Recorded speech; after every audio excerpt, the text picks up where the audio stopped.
नमस्कार, मी पंजाब डक की राज्यामध्ये महाराष्ट्रामध्ये तर मग पुढची परिस्थिती काय राहणार आहे त्याच्यानंतर तुम्हाला एक सांगू इच्छितो 11-12 पर्यंत आणखीन काय होईल म्हणजे मराठवाडा आणि दक्षिण महाराष्ट्रामध्ये सातारा, सांगली, सोलापूर, कोल्हापूर, पुणे आणि इकडे मराठवाड्याचे लातूर जिल्हा, बीड जिल्हा, परभणी जिल्हा, नांदेड जिल्हा, धाराशिव, लातूर, हिंगोली ह्यापर्यंतच काय होईल म्हणजे आणखी 12-13 पर्यंत पाऊस राहील म्हणून हा अंदाज लागायचा. पण हे सगळीकडे मान्सूनचा मोसमी पाऊस पडणार नाही, काही भागातच पडला, जिथं पडला तिथं जास्त पडायला, सर्वदूर काही पडणं म्हणून हा अंदाज लक्षात.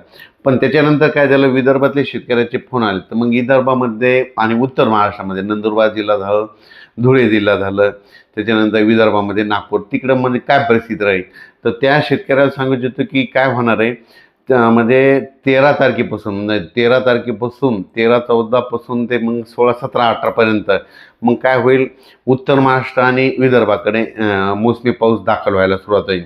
पण हे पाऊस सगळीकडे दाखल होणार नाही, कारण की काही काही भागामध्येच दाखल होईल. म्हणजे याच्यामध्ये जास्त असा जोर नाही, काही भागात जिथं पडला तिथं जास्त पडायला आणि काही भागात कमी पडायला आहे, म्हणून एवढा जोर नाही. जिथं ओल झाले तिथंच होणार आहे, काही भाग सोडून देखील देईल.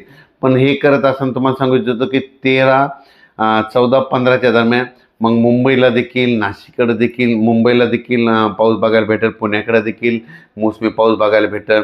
नंदुरबार, धुळे जिल्हा, जळगाव जिल्हा, संभाजीनगर जिल्हा, कन्नड ते भाग, त्याच्यानंतर सोयगाव तालुका, त्याच्यानंतर बुलढाणा जिल्हा, अकोला जिल्हा, अमरावती जिल्हा, वर्धा, भंडारा, गोंदिया, चंद्रपूर, यवतमाळ ह्या पट्ट्यामध्ये काय होईल मग 13च्या नंतर तिकडल्या पट्ट्यामध्ये मोसमी पाऊस बघायला भेटत.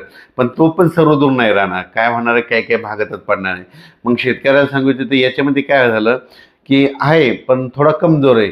तर शेतकऱ्याला एक विनंती की जमिनीमध्ये जर ओल असेल तरच पेरणीचा निर्णय घ्या, नसता घेऊ नका. पण उत्तर महाराष्ट्र, खास करून उत्तर महाराष्ट्रातल्या शेतकऱ्याचे काही मिरची लागवड आहे, त्यांच्या विहिरीचे पाणी संपले, मग ते पाऊस येण्याच्या प्रतीक्षेत आहेत.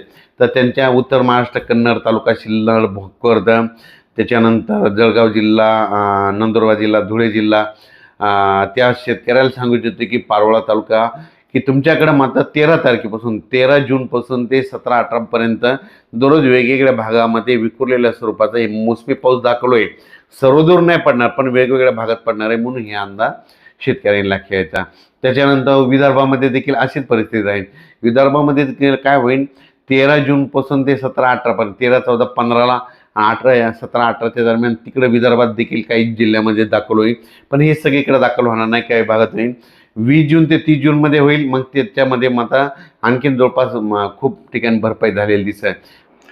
परत एकदा शेतकऱ्याला सांगतो, हे मोसमी पाऊस कसा आहे, दक्षिण महाराष्ट्राकडून आलेला आहे, कर्नाटकमधून आलेला आहे. त्याच्यामुळे काय होईल ते 11-12 पर्यंत काय होणार आहे, सांगली जिल्हा, सोलापूर जिल्हा, पुणे जिल्हा, त्याच्यानंतर बीड जिल्हा, धाराशिव जिल्हा, लातूर जिल्हा, परभणी जिल्हा, नांदेड जिल्हा, हिंगोली जिल्हा, यवतमाळ जिल्हा ह्या परिसरामध्ये काय होईल जालन्यापर्यंत की हे थोडं बऱ्याच ठिकाणी म्हणजे ह्या 3 दिवसामध्ये 13पर्यंत बऱ्याच भागामध्ये कव्हर करेल.